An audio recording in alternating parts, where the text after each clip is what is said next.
پاکستان کی فوجی قیادت کو بھارتی میڈیا کے ذریعے کارگل آپریشن کی اطلاعات ملنے لگیں تو مئی 1999 میں 70 سے زائد فوجی افسروں کو جی ایچ کیو میں آپریشن کوہ پیما سے متعلق بریفنگ دی گئی۔ اس بریفنگ کے دوران ایک فوجی افسر نے کارگل آپریشن کو ناقص منصوبہ بندی کا شاہکار قرار دیتے ہوئے تمام مبالغے اور مغالطے دور کر دیے، مگر تب تک پانی سر سے گزر چکا تھا۔ یہ فوجی افسر کون ہے، یہ اور اس کے علاوہ کارگل کی انکہی تفصیلات کے ساتھ میں ہوں بلال غوری اور آپ دیکھ رہے ہیں ترازو۔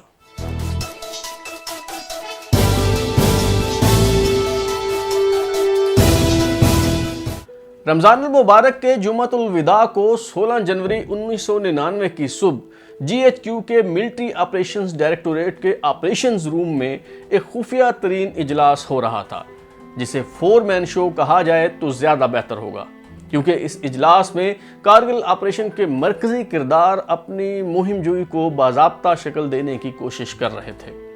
نسیم زہرا کی کتاب فرام کارگل ٹو کو کے مطابق اس اجلاس میں army chief general Pervez Musharraf, C G S lieutenant general Aziz Khan, corps commander Rawalpindi lieutenant general Mahmood Ahmed, commander F C N A major general Hassan Javed, D G military operations Tauqir Zia اور 323 بریگیڈ کے کمانڈر بریگیڈیئر مسعود اسلام موجود تھے۔ کرنل نثار احمد نے 15 صفحات پر مشتمل آپریشن کوہ پیما کی تفصیلات بیان کی تو کسی نے کوئی سوال کرنے کی زحمت نہ کی، کیونکہ سب جانتے تھے کہ سٹینڈرڈ آپریٹنگ پروسیجر کے تحت خفیہ اداروں کی رائے معلوم کرنا اور پھر وزارت دفاع سے اس آپریشن کی اجازت لینا ضروری تھا۔ D G M O lieutenant general Tauqir Zia, جنہیں اس آپریشن میں قائدانہ کردار ادا کرنا تھا، انہیں بھی آخری لمحات میں اعتماد میں لیا گیا۔ یہی وجہ ہے کہ انہوں نے عدم دلچسپی کا مظاہرہ کرتے ہوئے بات چیت میں حصہ نہ لیا۔ جی ایچ کیو میں آپریشن کوہ پیما کی باضابطہ منظوری دینے سے پہلے ہی پاک فوج کے دستے لائن آف کنٹرول عبور کر کے 7 کلومیٹر تک دشمن کے علاقے میں گھس چکے تھے۔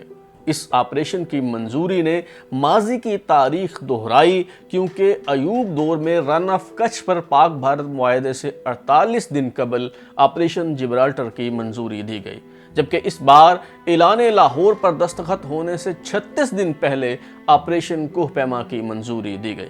میجر جنرل اشفاق پرویز کیانی، جو راولپنڈی کور کے تحت 12ویں ڈویژن کے جے او سی تھے اور فارورڈ کہوٹا سے کوٹلی آزاد کشمیر تک کا علاقہ ان کے زیر انتظام آتا تھا، انہوں نے بھی کمانڈر 10 کور لیفٹیننٹ جنرل محمود احمد کے گھر ہو رہے ایک خفیہ اجلاس میں آپریشن کوہ پیما سے اختلاف رائے کا اظہار کیا۔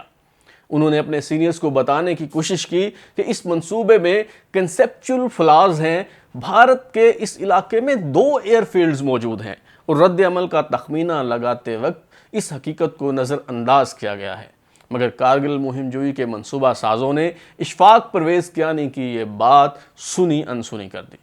اس دوران کارگل میں بھارتی پوسٹوں پر قبضے کا سلسلہ جاری رہا۔ مارچ کے وسط میں ایک آدھ مرتبہ فائرنگ کا تبادلہ ہوا، مگر مجموعی طور پر افواج پاکستان کو کسی قسم کی مزاحمت کا سامنا نہ کرنا پڑا۔ اپریل میں بھارتی فوج کے مخبر چرواہوں نے کارگل کے آس پاس گڑبڑ کی اطلاع دی، اور پھر 15 مئی کو بھارتی اخبار اسٹیٹس مین میں خبر چھپ گئی کہ دراز کارگل سیکٹر میں بھارتی فوج کو ان مجاہدین سے لڑنا پڑ رہا ہے جنہیں پاکستان کی حمایت حاصل ہے۔ اس کے ساتھ ہی پاکستانی میڈیا میں بھی کارگل سیکٹر میں جنگ کی خبریں شائع ہونے لگیں، اور اخبارات باقاعدگی کے ساتھ افواج پاکستان کی جنگی فتوحات کی خبریں دینے لگے۔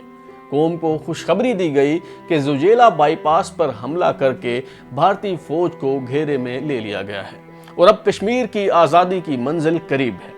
اخبارات کی سرخیاں دیکھ کر یوں محسوس ہونے لگا جیسے واقعی افواج پاکستان نے بھارت کو گردن سے دبوچ لیا ہے۔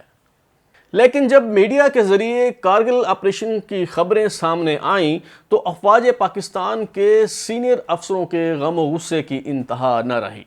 مئی کے آغاز میں جی ایچ کیو میں آرمی پروموشن بورڈز اور فارمیشن کمانڈرز کا اجلاس تھا، جس میں کئی کور کمانڈرز نے بھی کارگل آپریشن سے متعلق اندھیرے میں رکھے جانے پر احتجاج کیا، تو تو چاروں ناچار corps commander Rawalpindi lieutenant general Mahmood Ahmed اور کمانڈر FCN نے میجر جنرل جاوید حسن کو آپریشن کوہ پیما پر بریفنگ دینا پڑی۔ نسیم زہرا کی کتاب فرام کارگل ٹو کو میں بیان کی گئی تفصیل کے مطابق فوجی افسروں کی اکثریت نے تو یہ منجن خرید لیا، مگر بعض افسروں نے شدید تحفظات کا اظہار کیا۔ میجر جنرل رفیع اللہ نیازی نے آپریشن کوہ پیما پر تنقید کی۔ 35ویں ڈویژن کے کمانڈر میجر جنرل اکرم نے بھی سوالات اٹھائے، مگر ایک فوجی افسر نے تو اس منصوبے سے متعلق سب مغالطے اور مبالغے الٹا کر رکھ دیے۔ IGFC بلوچستان لیفٹیننٹ جنرل عبد القادر بلوچ نے بتایا کہ جب وہ JOC 12 ڈویژن تھے تو کیرن سیکٹر میں 8 مقام اور کیل کو جوڑنے والی سڑک پر بھارتی فوج کی فائرنگ سے ٹریفک شدید متاثر ہوتی اور مالی و جانی نقصان اٹھانا پڑتا۔ 1996 میں عبد القادر بلوچ نے بھارتی فائرنگ کا تدارک کرنے کے لیے کنکریٹ کی دیوار بنانے کا فیصلہ کر لیا۔ بھارتی فوجی 800 میٹر کے فاصلے پر موجود تھے، مگر پھر بھی 3 ماہ کے مختصر عرصہ میں 6 سے 8 فٹ بلند اور 4 سے 5 فٹ چوڑی مضبوط دیوار کھڑی کر دی گئی۔ عبد القادر بلوچ نے سوال اٹھایا کہ جب بھارتی فوجی 800 میٹر کے فاصلے سے ہمیں دیوار بنانے سے نہ روک سکے تو کارگل اور دراس میں بیٹھے ہمارے جوان 3 کلومیٹر کی دوری پر موجود NH1 کی سپلائی لائن کیسے منقطع کر سکیں گے؟ لیفٹیننٹ جنرل عبد القادر بلوچ کے اس سوال کا کسی کے پاس کوئی جواب نہ تھا۔ جنرل پرویز مشرف نے صورتحال کی نزاکت کا ادراک کرتے ہوئے کہا، قسمت ہمیشہ بہادروں کا ساتھ دیتی ہے اور اس بار یہ ہمارے ساتھ ہے۔ سینئرز کا احترام آڑے نہ آتا تو یقیناً کوئی انہیں بتاتا کہ جنرل صاحب، بہادری اور بے وقوفی میں بہت معمولی سا فرق ہوتا ہے۔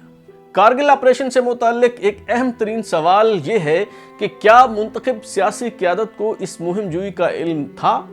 جنرل پرویز مشرف کے قریبی ساتھی لیفٹیننٹ جنرل شاہد عزیز کہتے ہیں ہرگز نہیں، مگر پرویز مشرف اپنی کتاب ان دا لائن آف فائر میں اصرار کرتے ہیں کہ وزیر اعظم کو کم از کم 4 مرتبہ کارگل آپریشن سے متعلق بریفنگ دی گئی۔ سرتاج عزیز جو اس وقت وزیر خارجہ تھے، انہوں نے اپنی کتاب بٹوین ڈریمز اینڈ ریئلٹیز میں اس بریفنگ کا ذکر کیا ہے جو 17 مئی کو اوجڑی کیمپ میں دی گئی۔ اس بریفنگ میں سیکرٹری دفاع lieutenant general retired Iftikhar Ali Khan کے علاوہ وزیر خارجہ سرتاج عزیز، وزیر برائے امور Kashmir lieutenant general retired Abdul Majeed ملک اور وزیر مذہبی امور راجہ ظفر الحق موجود تھے۔ اس کے علاوہ سیکرٹری خارجہ شمشاد احمد خان اور وزیر اعظم کے معاون خصوصی طارق فاطمی کو بھی اس بریفنگ میں شریک کیا گیا۔ اس بریفنگ کے دوران ایک جیل سازی یہ کی گئی کہ وہ نقشے استعمال کیے گئے جن پر لائن آف کنٹرول کی تقسیم واضح نہیں تھی۔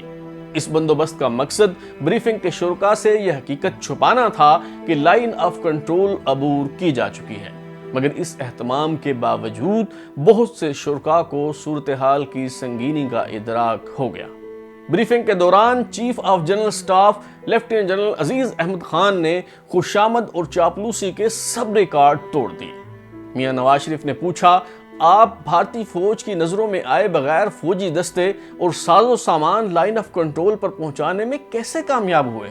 جنرل عزیز نے کہا، یہ سب ایک شاندار ٹیکٹیکل آپریشن کے نتیجے میں ممکن ہوا اور اس کا کریڈٹ ہمارے ان جوانوں اور آفسرز کو جاتا ہے جنہوں نے مشکل ترین حالات میں یہ ٹاسک مکمل کیا۔ وزیر اعظم نے پوچھا، مگر فطری طور پر بھارتی رد عمل بہت سخت ہوگا اور یہ پوسٹیں واپس لینے کی کوشش کی جائے گی، کیا ایسی صورت میں ہم یہ قبضہ برقرار رکھ پائیں گے؟ جنرل عزیز نے کہا، بالکل جناب، حتیٰ کہ ہمارے ان پوسٹوں پر بیٹھے 8 سے 10 جوانوں کو پوری کمپنی بھی نہیں ہٹا سکتی۔